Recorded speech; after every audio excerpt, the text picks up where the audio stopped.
அனைவருக்கும் வணக்கம். This is Soumya here from A to Z Astro Infinity Stream YouTube channel. வணக்கங்க. இன்னைக்கு டே 5 சூப்பர்பான வீடியோ கண்டென்ட்டோட உங்களை பார்க்கறதுக்காக இன்னைக்கு வந்திருக்கேன். இன்னைக்கு வீடியோ பார்த்தீங்கன்னா நேற்று வீடியோ கண்டென்ட்டோட ரிலேட்டடாக இருக்குங்க.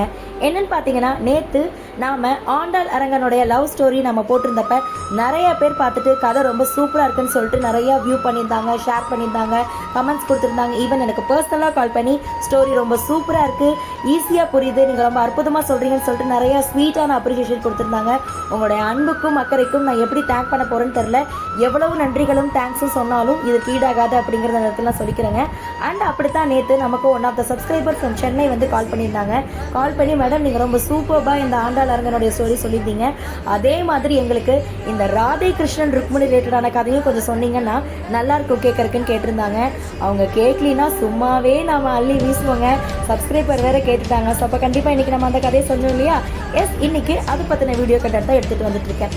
ஜென்ரலாக பார்த்தீங்கன்னா கிருஷ்ணர் அப்படின்னாலே நமக்கு ஃபர்ஸ்ட் ஞாபகம் வர்றது ராதைங்கிற அந்த அற்புதமான பேர் தாங்க. ஆனால் கிருஷ்ணரோட மனைவி பேர் ருக்மிணி. இந்த இடத்துல உங்களுக்கு ஒரு கேள்வி வந்திருக்கணும் இல்லையா? நிஜமாவே கிருஷ்ணர் மனசுல இடம் பிடிச்சது யாரு? கிருஷ்ணர் யாரை தான் காதலிச்சாரு? ராதையவா, ருக்மணியா? இல்ல இவங்க ரெண்டு பேருக்குமே அப்பாற்பட்ட ஆன்மீக ரகசியம் ஏதாவது இருக்கா?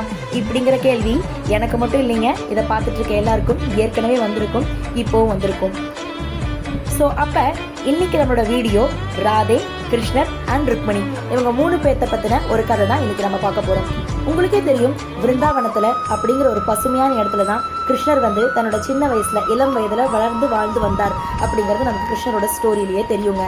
அப்படி இருக்கிறப்ப அவர் புல்லாங்குழல் பயங்கரமாக வாசிப்பார்னு தெரியும், நல்லா மாடு கண்ணுகளோட விளையாடுவார்னு தெரியும். அவரோட புல்லாங்குழல் இசைக்கு மயங்காதவர் யாருமே கிடையாது. ஈவன் நீ இப்போ கூட கிருஷ்ணா ஃப்ளூட் மியூசிக்னு சொல்லி எங்கே பிஜிஎம் கேட்டாலும் அந்த இடத்துல அப்படியே நின்று கண்ணை மூடி அந்த மியூசிக்கை பயங்கரமாக ரசிக்க ஆரம்பிச்சிடணுங்க. அந்த மாதிரி கிருஷ்ணருடைய புல்லாங்குழல் இசைக்கு மயங்காதவர் யாரும் இல்லை. சாதாரண மனுஷங்க நாமளே இவ்வளோ மயங்கிறப்ப அப்போ கிருஷ்ணர் கூட அந்த நேரத்தில் இருந்த கோபியர்கள் மற்றும் நம்ம ராதை மயங்காமையாக இருந்திருப்பாங்க. அந்த மாதிரி தாங்க கிருஷ்ணர் புல்லாங்குழலுக்கு ராதை பயங்கரமாக மயங்கிட்டாங்க அப்படிங்கிற ஸ்டோரி நம்ம பார்த்துருக்கோம். அது மட்டும் இல்லைங்க, கிருஷ்ணர் சிரிச்சா ராதை சிரிப்பாங்களாம், கிருஷ்ணர் அழுதா ராதைக்கும் தானா கண்களில் கண்ணீர் வருமா. இந்த மாதிரி தான் ஒரு முறை கிருஷ்ணருக்கு ரொம்ப கை வலிச்சுதான். கிருஷ்ணருக்கு கை வலிக்க அங்கே இருந்த ராதைக்கும் கை வலிச்சுதான். அவங்க தன்னோட கைக்கு வைத்தியம் பார்க்க கிருஷ்ணருக்கு கை வலி தானா போயிடுதான். இதே மாதிரி தான் ஒரு முறை சம்பந்தமே இல்லாம கிருஷ்ணருக்கு பயங்கரமான தலைவலி வந்துச்சான். எவ்வளவோ வைத்தியர்கள் வந்து எவ்வளவோ வைத்தியம் பார்த்தும் அந்த தலைவலியை யாருனாலையும் போக்க முடியலையாம். ராதை வந்து 2 நிமிடம் தன் கைகளை கிருஷ்ணரின் தலையில வச்ச உடனே எங்கிருந்து தலைவலி வந்ததுன்னு கூட தெரியாம பஞ்சா பறந்து போயிடுச்சான். அந்த அளவுக்கு பக்தர்கள் சொல்லுவாங்களாம், ராதை கிருஷ்ணரை நேசிக்கவில்லை, ராதை கிருஷ்ணராகவே வாழ்ந்து விட்டாருன்னு சொல்லி தன்னுடைய ஒவ்வொரு மூச்சிலையும் கிருஷ்ணரை நினைத்து கொண்டே ராதை வாழ்ந்து வந்தாலாம். இப்படி போயிட்டு இருக்கிற நிலைமையில தன்னுடைய தாய் மாமனான கம்சனை அழிப்பதற்காக மதுராவிற்கு கிருஷ்ணன் கிளம்பக்கூடிய சூழ்நிலை வந்துச்சான். அப்படி கிளம்புறப்ப ராதை ரொம்ப வருத்தமடைந்தாங்களாம். அவர்களுக்கு மனம் அவர்களிடம் இல்லவே இல்லையா. மிக பதட்டத்துடன் ரொம்ப சோகமா வாடி போய் இருந்தப்ப கிருஷ்ணர் ராதையை பார்த்து சொன்னாராம், ராதை, உடல் மட்டும்தான் அங்கு செல்கிறது, என் மனம் எப்பொழுதும் உன்னுடன் தான் இருக்கிறது அப்படின்னு சொல்லிட்டு போனாங்களாம். சொன்ன மாதிரியே கிருஷ்ணருடைய மனசு ராதை கிட்டேயே தான் இருந்துச்சு அப்படிங்கிறத நிறைய ஸ்டோரிஸ்ல என் பாட்டி சொல்லியும் கேட்டிருக்கேன், நானும் படிச்சிருக்கேங்க. இதற்கிடையிலிங்க விதர்ப்ப நாட்டில் ஒரு இளவரசி இருந்தாங்களாம். அவங்க வேற யாரும் இல்லை, நம்ம கதையோடைய அடுத்த கேரக்டர் உள்ள வராங்க, ருக்மிணி. அந்த இளவரசியோட அண்ணன் பார்த்தீங்கன்னா பக்கத்து நாட்டு இளவரசனோட ருக்மிணிக்கு திருமணம் முடிக்க ட்ரை பண்ணியிருந்தாங்களாம். இதுக்கிடையில் நம்ம ருக்மிணியோட கதை என்னன்னு பார்த்தீங்க அப்படின்னா, ருக்மிணிக்கு கிருஷ்ணர் யாருன்னே தெரியாது. ஆனால் தன் தோழிகள், அரசவையில் இருந்தவர்கள், தன் மூத்தவர்கள், குரு, அந்த மாதிரி இருந்து கிருஷ்ணரை பற்றி யார் என்ன சொன்னாலும் மனசார கேட்பாராம். கிருஷ்ணருடைய வீரத்தையும் கருணையும் பற்றி கேட்டு மனதால் கிருஷ்ணரை கணவராகவே எடுத்து வாழ்ந்துட்டு வந்துட்டு இருக்காங்க. இதுக்கிடையில அவங்க அண்ணன் வந்து பக்கத்து நாட்டு இளவரசனை கல்யாணம் பண்ணி வைக்கிறேன்னு சொன்னா எந்த பொண்ணு தாங்க ஏத்துப்பாங்க? இது தெரிஞ்ச ருக்மிணி கிருஷ்ணருக்கு ரகசிய கடிதம் ஒன்று எழுதி அனுப்புனாங்களாம்.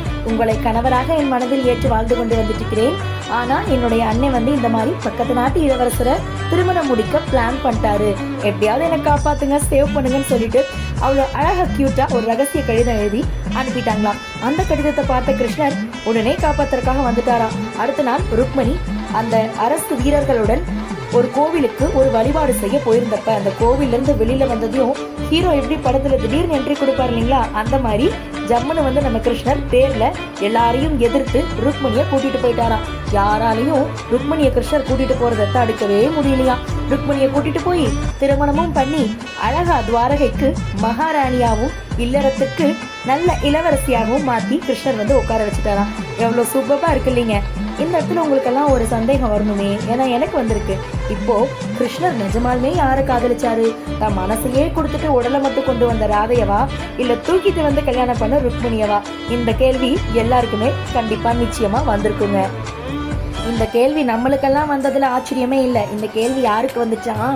ருக்மணிக்கும் வந்துச்சான். அப்போ ருக்மணி கிருஷ்ணரை பார்த்து கேட்டாங்களாம், துவாரகைக்கே மகாராணியாகவும் உங்கள் இல்லறத்துக்கு இளவரசியாகவும் இவ்வளோ தூரம் இருந்தும் என் மனது ஏன் உங்கள் மனைவியாக பிறந்திருக்காமல் உங்கள் காதலி ராதையாகவே பிறந்திருக்கலாம் என்று எனக்கு தோணிக்கொண்டே இருக்கிறது அப்படின்னு சொல்லி கிருஷ்ணர் கிட்ட கேள்வியா கேட்டாங்களாம். அதுக்கு கிருஷ்ணர் சொன்னாங்களாம், ஏன் உனக்கு அப்படி தோணுகிறது? நான் உன்னை எவ்வளவு தூரம் விரும்புகிறேன்னு உனக்கு தெரியும், அப்புறம் ஏன் உனக்கு இந்த கேள்வி வந்துச்சு அப்படிங்கிறத கேட்டாராம். உடனே ருக்மணி வந்து சொன்னாங்களாம், என்னதான் நான் இவ்வளோ இளவரசியாக இருந்து ராணியாக இருந்து உங்கள் இல்லறத்துக்கு வந்து இடம் பிடிச்சாலும் பக்தர்களும் மக்களும் அனைவரும் உங்கள் காதலியை பற்றித்தானே போற்றி பாடி பேசுகிறார்கள், ராதே கிருஷ்ணா ராதே கிருஷ்ணா ராதே கிருஷ்ணா என்று அப்படின்னு சொன்னாங்களாம். இந்த இடத்துல கிருஷ்ணருக்கு என்ன பதில் சொல்றதுனே தெரியாம, நான் ராதையை எவ்வளோ காதலிக்கிறேனோ நேசிக்கிறேனோ அதே போலத்தான் உன்னையும் காதலிக்கிறேன் நேசிக்கிறேன்னு சொல்லிட்டு கான்வர்சேஷன் அங்கேயே முடிச்சுட்டு அங்கேருந்து கிளம்பி போயிட்டாராம். அதனால் இந்த கதையிலிருந்து நாம் என்ன தெரிஞ்சுக்கணும்னா, ராதை வந்து ஒரு உண்மையான தூய பக்தி கலந்த காதலுடன் இருந்திருக்காங்க. ஸோ அப்போ அந்த பக்தியை நாம் அங்கேருந்து லேர்ன் பண்ணிக்கணும். அதே மாதிரி ருக்மணி கிட்டேருந்து ஒரு நம்பிக்கையை நாம் எடுத்துக்கணும். கிருஷ்ணர் கிட்டேருந்து ஒரு உயர்ந்த அன்பை வந்து நம்ம எடுத்துக்கணும். ஸோ இந்த கதையிலிருந்து நாம் இதைத்தான் டேக் ஓவர் பண்ணிக்கிறோம். ஒருத்தர் நம்ம உண்மையாகவே நேசித்தோம், உண்மையான அன்பு வச்சுருக்கோம், உண்மையான பக்தி வச்சுருக்கோம் அப்படின்னா அவங்க உடன் இருக்கணுங்க அப்படிங்கிறது தான் கிடையாதுங்க. தூரத்தில் இருந்தாலும் அவர்கள் மேல் நம்ம வச்சுருக்கக்கூடிய பக்தி மரியாதை அந்த காதல் அன்பானது என்றைக்குமே இருக்கணுங்க. இப்போ நீங்கள்லாம் எனக்கு காமிக்கிறீங்க இல்லையா, உங்கள் லவ் அண்ட் சப்போர்ட், அந்த மாதிரி தான் எங்கெங்கேயோ இருந்து எனக்கு சப்ஸ்கிரைப் பண்ணி என் சேனலை பார்த்து வியூ பண்ணி ஷேர் பண்ணி எனக்கு நிறைய சப்போர்ட் கொடுத்துட்ருக்கீங்க. அதே மாதிரி இன்றைக்கி ஸ்டோரி உங்களுக்கு பிடிச்சிருந்தா லைக் பண்ணுங்கள், ஷேர் பண்ணுங்கள். அண்ட் இதே மாதிரி மோர் ஸ்டோரிஸ் உங்களுக்கு ஆன்மீகம் ரிலேட்டடாக வேணும் அப்படின்னா சேனலை சப்ஸ்கிரைப் பண்ணிவிட்டு கமெண்ட் செக்ஷனில் அடுத்து உங்களுக்கு என்ன ஸ்டோரி வேணும் அப்படிங்கிறத சொல்லுங்கள். நாளைக்கு மீண்டும் ஒரு டிஃப்ரெண்ட்டான ஸ்டோரியோடு உங்களை வந்து மீட் பண்ணுறேன். Until then, it is bye from Soumya here, A to Z Astro Infinity Stream YouTube channel. Thank you.